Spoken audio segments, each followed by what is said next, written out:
Assalamualaikum warahmatullahi wabarakatuh. Perkenalkan, nama saya Sufi Cahya Wulandari dari Prodi PGSD.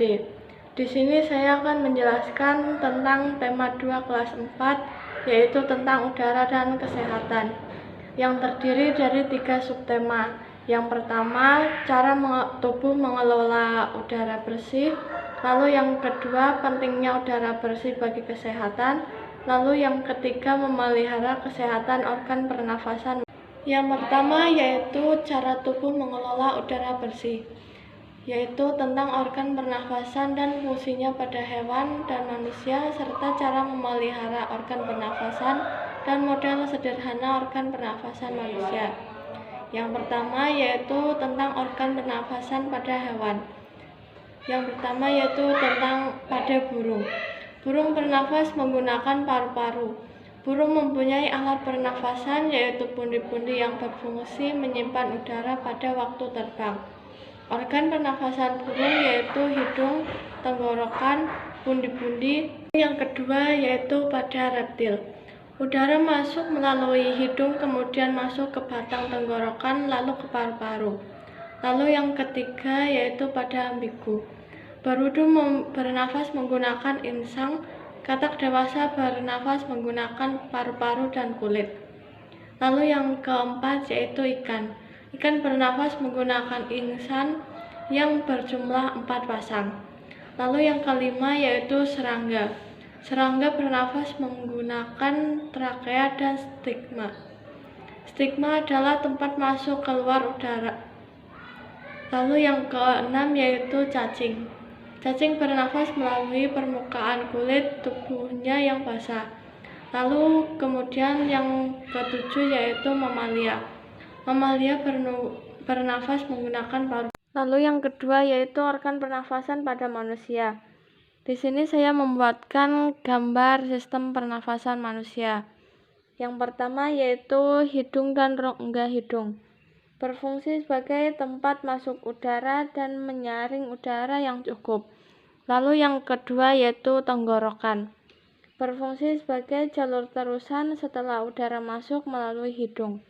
Lalu yang ketiga yaitu luring. Berfungsi sebagai penghubung antara faring dan trakea. Lalu yang keempat yaitu trakea. Berfungsi menghubungkan laring dengan bronkus menjadi jalan bagi udara dari leher ke bagian dada. Lalu yang kelima yaitu bronkus. Berfungsi sebagai percabangan dan trakea. Lalu yang keenam yaitu paru-paru kanan dan paru-paru kiri.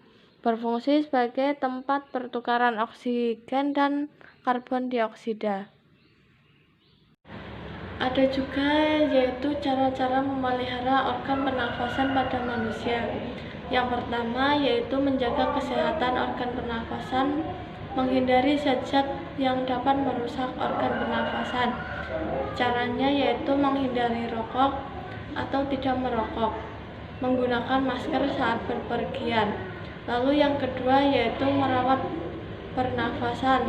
Caranya membersihkan rongga hidung secara teratur, memeriksa kesehatan pernafasan secara teratur.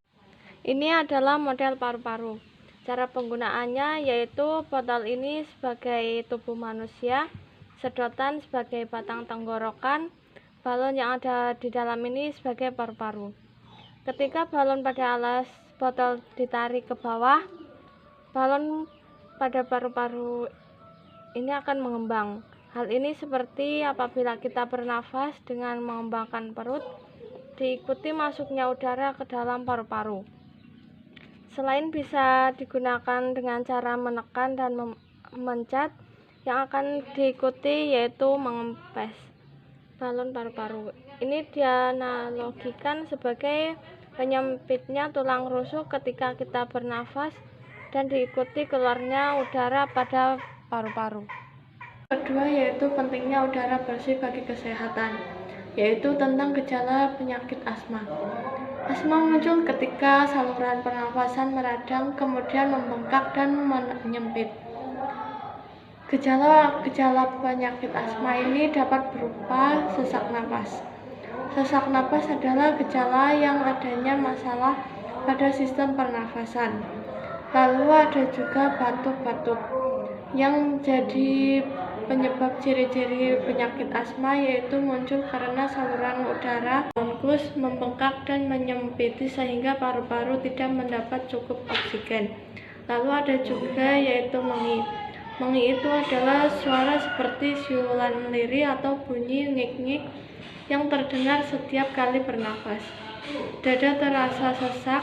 Ada juga gejala yang kurang umum, misalnya yaitu kelelahan, menghela nafas, dan gelisah. Lalu yang ketiga yaitu memelihara organ pernafasan manusia, yaitu tentang memelihara kesehatan organ pernafasan manusia. Misalnya tentang cara mudah melindungi organ pernafasan dari kabut asap. Ada cara-cara melindungi diri dari kabut asap, yaitu yang pertama, hindari atau kurangi aktivitas di luar rumah, terutama bagi yang menderita penyakit jantung. Lalu yang kedua yaitu jika terpaksa pergi dari keluar rumah, sebaiknya menggunakan masker. Lalu minumlah air putih lebih banyak. Lalu ada juga bagi yang telah mempunyai gangguan paru-paru dan jantung, mintalah nasihat dokter untuk melindungi. Sekian video dari saya. Apabila ada kesalahan mohon dimaafkan. Assalamualaikum warahmatullahi wabarakatuh.